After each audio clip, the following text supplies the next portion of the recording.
Good evening, you're watching DD India. Welcome to Express News, where we update you on all that is making news from across the country and the world. I'm Samriti Goel. Let's begin.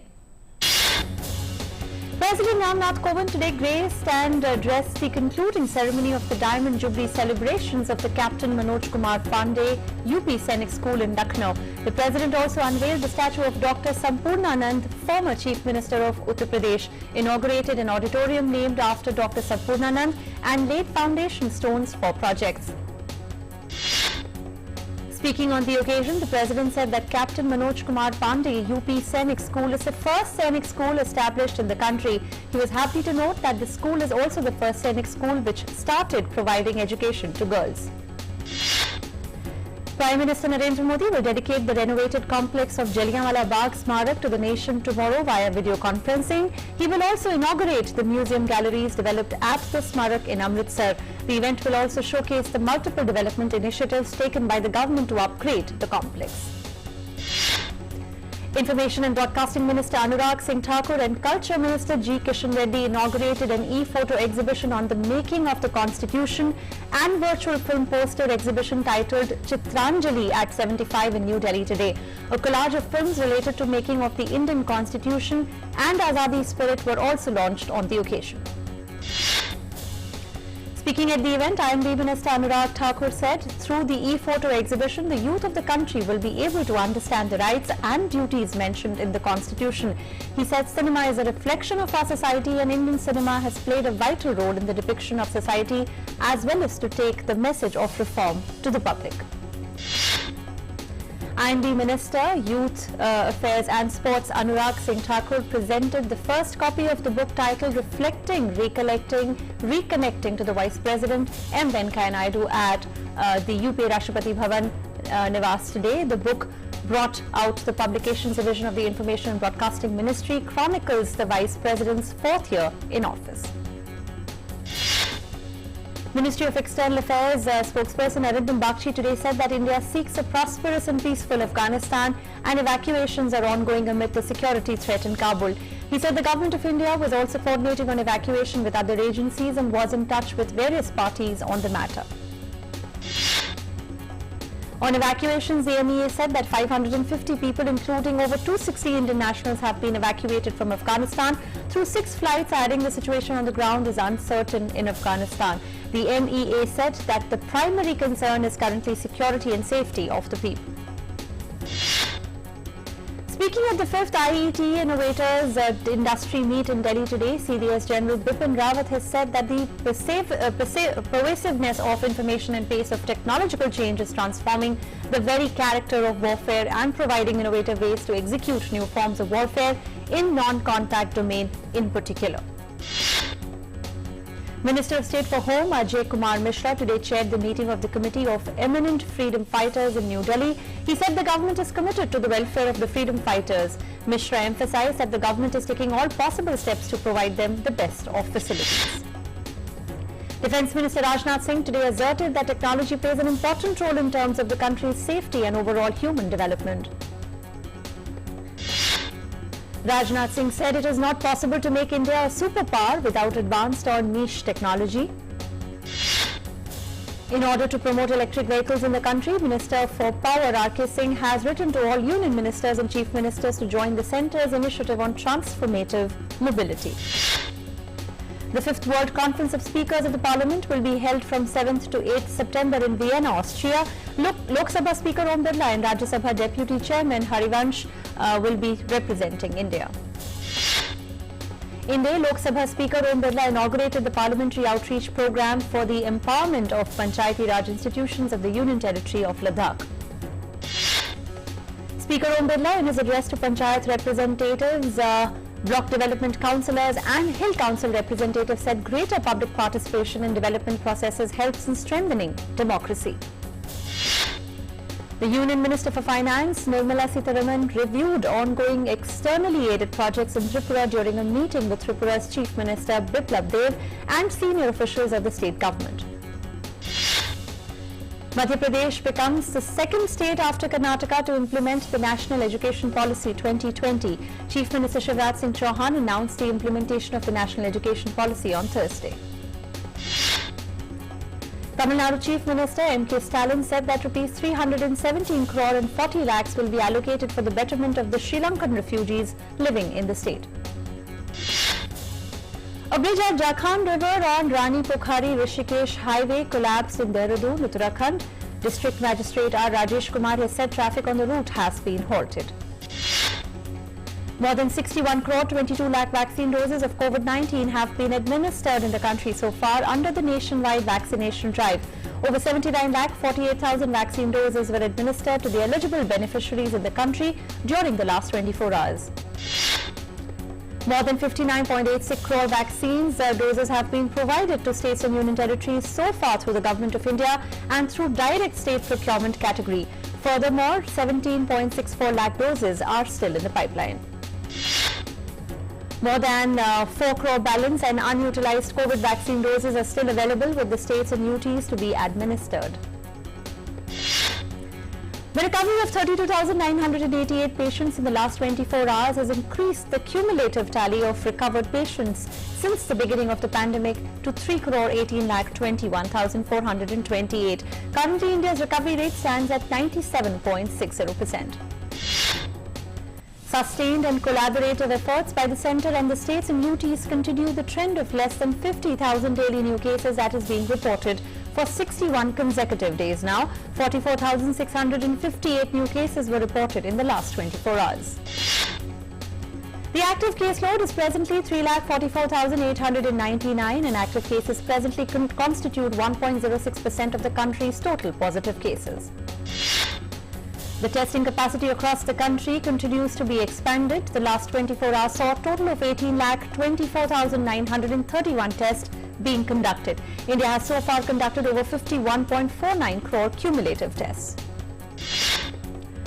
While testing capacity has been enhanced across the country, weekly positivity rate is at 2.10%, remains less than 3% for the last 63 days now. The daily positivity rate stands at 2.45%. The daily positivity rate has remained below 3% for the last 32 days and below 5% for 81 consecutive days now. The Kerala government will continue with the Sunday lockdown as the state has accounted for nearly 60% of the new cases in the past week and more than half of the total active cases.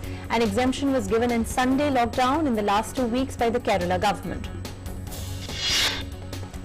The 30-share Sensex on Friday rose by 175.62 points to close at an all-time high of 56,124. The 50-share Nifty also surged 68.30 points to record 16,705.20. Gold prices on Friday fell by rupees 162 on the MCX to end by rupees 47,075 per 10 grams. Silver prices, on the other hand, rose by rupees 56 on the MCX to end at rupees 62,779 per kilogram. The Indian rupee on Friday rallied 53 paise to close at 73.69 provisional against US dollar. Brent crude futures, the global oil benchmark increased 1.32% to US dollar 72.01 per barrel. Petrol and diesel prices remained unchanged across the metros on Friday. In the national capital, petrol is currently selling at 101.49 per litre and diesel rates are steady at Rs 88.92 per litre according to the Indian Oil Corporation. The Asian Development Bank has approved a $1.78 billion multi-tranche financing facility to improve mobility, road safety and regional trade along the Dhaka-Sylhet trade corridor in Bangladesh. This corridor will support a new trade route connecting Chattogram port of Bangladesh with states in the northeast of India through land ports of Okhara, Shiola and Tamabil and from there to Bhutan and Myanmar. Kenya's government has said it will recognize and regulate cryptocurrencies for payments on the island. A resolution published in the officials said the central bank will set rules for such currencies and determine how to license providers of related services within Cuba. The world battles COVID-19. So far, over 21 crore 55 lakh and 6,000 cases have been reported globally, while recoveries stand above 19 crore 26 lakhs and 93,000. The deadly virus has claimed over 44 lakh and 89,000 lives globally. The United States remains to be the worst hit country with over 3 crore 93 lakh and 42,000 cases so far. The death toll stands above 6 lakhs and 51,000 cases. As Delta-driven infections continue to surge in the United States, there are over 1 lakh COVID-19 patients hospitalized across the country, reaching the highest level since this January. The United States Centers for Disease Control and Prevention has said that the country has administered 36 crore 48 lakh 42,701 vaccines doses till Wednesday. The country has distributed 43 crores 1 lakh 18,615 doses. In Australia's Sydney, COVID-19 cases saw a slight dip on Friday. New South Wales recorded 882 new cases, most of them in the state capital of Sydney, down from the record of 1,029 on the previous day. Now, 2 new deaths were reported too. New Zealand's Prime Minister Jacinda Ardern has eased the tough nationwide lockdown measures, although businesses and schools will still be closed and its biggest city, Auckland, will remain shut for longer. Ardern said all of New Zealand, except for Auckland and Northland, will move one step lower to alert level 3 from August 31st.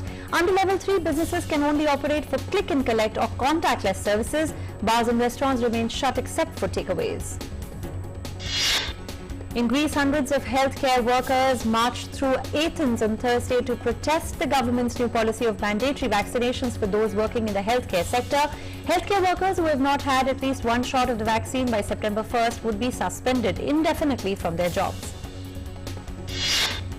Russia on Thursday reported a record 820 coronavirus-related deaths amid a surge of cases Delta variant.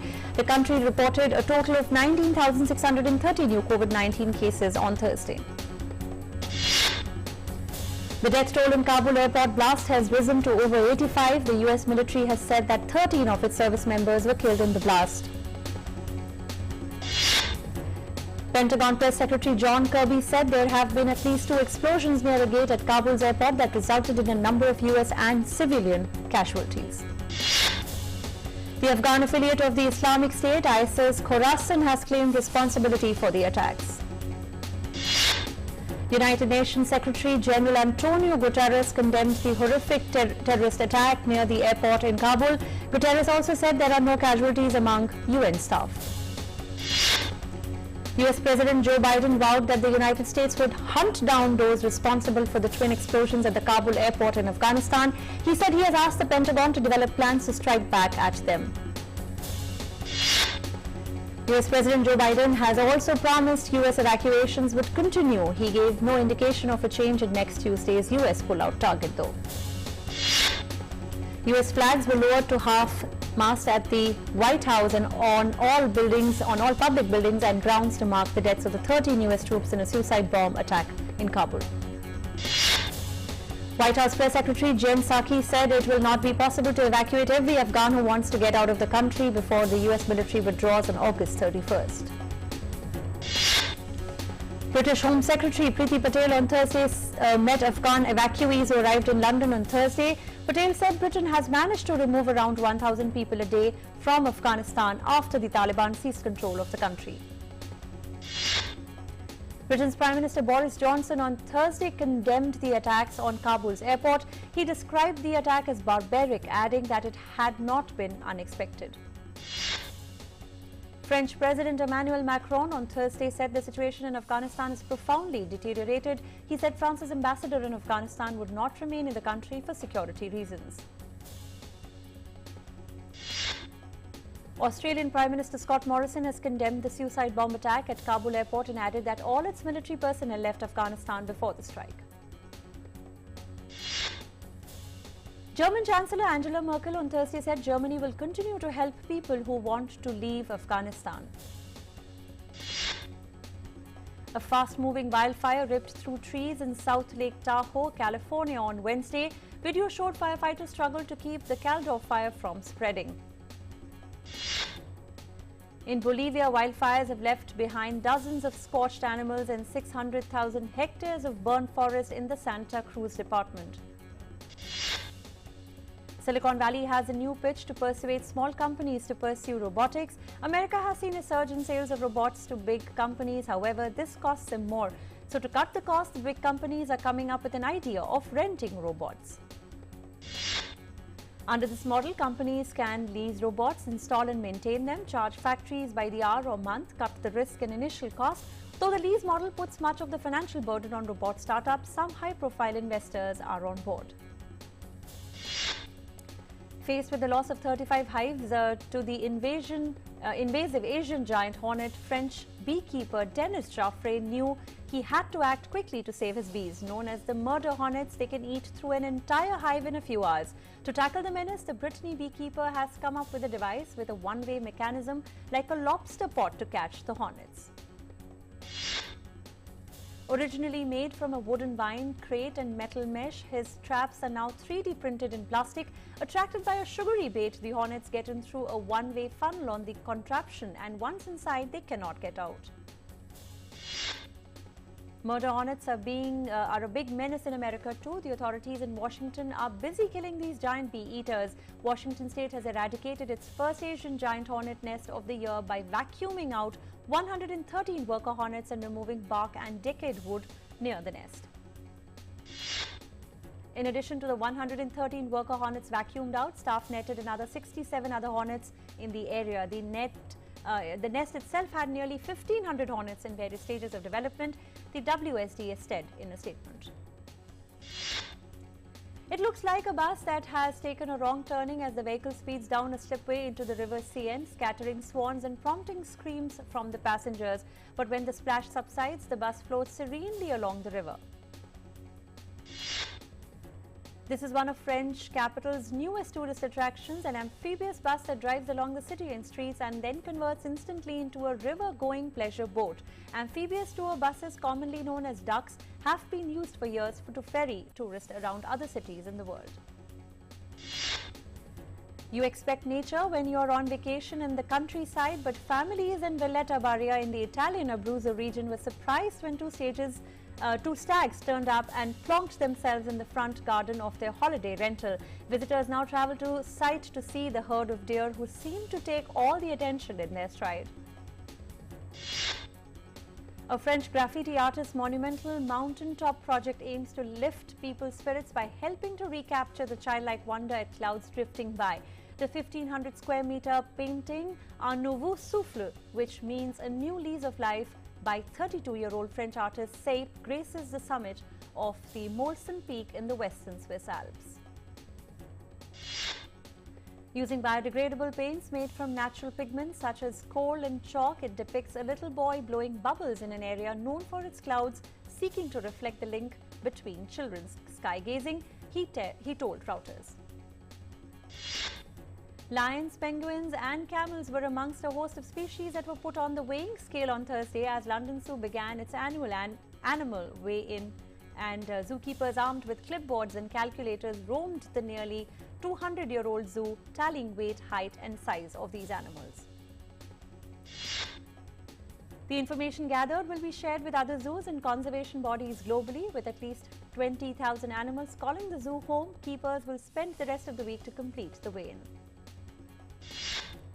An injured olive ridley sea turtle was rescued from a beach in central Chile with maritime officials to work on bringing it back to good health. Residents of Antofagasta Beach alerted officials and the National Fisheries and Aquaculture Service of the turtle. It was then transported to the Antofagasta University Rescue Center for treatment. The male turtle was found with a number of wounds on its shell that hindered its movement. The turtle will be released into the sea after its recovery, authorities have said. Defence Minister Rajnath Singh inaugurated a stadium named after Tokyo Olympics gold medalist Neeraj Chopra at Army Sports Institute in Pune. Indian Grandmaster S.P. Sethuraman won the Barcelona Open Chess Tournament title, while compatriot Karthikeyan Murli finished third. Para-athlete Bhavina Patel became the first Indian table tennis player to confirm India's medal at the ongoing Paralympic in the women's singles class 4 event. India's Sakina Khatun, however, finished 5th in the women's 50 kg powerlifting event at the Tokyo Paralympics. Ace Indian archer Rakesh Kumar finishes third in the men's individual compound archery ranking, will represent India in the final event. Archer Jyoti Balian finished 15th in the women's individual compound open ranking round with 671 points.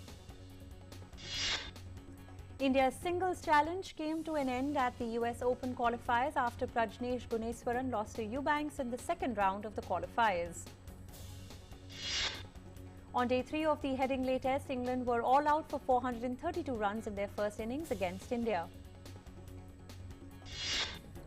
England's Test captain Joe Root's 23rd 100 in the format on day 2 at Headingley Leeds. Root edged yet another record, scoring his 6th century this year and along with other milestones. UEFA Champions League football tournaments draw has been announced. Juventus will face Chelsea in Group H. Veteran actor Anupam Kher has completed the shooting of his upcoming film Shiv Shastri Balboa in New Jersey. The makers of the romantic comedy film Kya Meri Sonam Gupta Bewafa Hai have finally unveiled the film's trailer. The film features Jassi Gill and Surbhi Jyoti. The shooting for the much-anticipated S.S. Rajamouli's magnum opus RRR has wrapped up after going on floors in 2018. The first song from the upcoming horror comedy Bhoot Police, titled I Bhoot Police, has finally been unveiled. The film stars Arjun Kapoor, Saif Ali Khan, Yami Gautam and Jacqueline Fernandez. First trailer for Kristen Stewart's Princess Diana biopic Spencer has been released. The film is set in 1991 and shows the problems in Princess Diana's marriage with Prince Charles. Along with the trailer, the first poster for Spencer has also been unveiled. Actors Sterling K. Brown and Mark Duplass will be seen sharing screen space with each other in a new sci-fi movie titled Biosphere. American actor Lakeith Stanfield will star in an adaptation of Victor Laval's novel The Changeling, which has been ordered to series at Apple. The London premiere for Marvel's Asian superhero film Shang-Chi and the Legend of the Ten Rings took place on Thursday, with stars gracing the blue carpet at the Curzon Mayfair. YouTuber Jojo Siva will join US television's Dancing with the Stars next month as part of the first homosexual couple on the show, producers have said on Thursday. Well, that's all from News Express today. Keep watching DD News for more updates on news.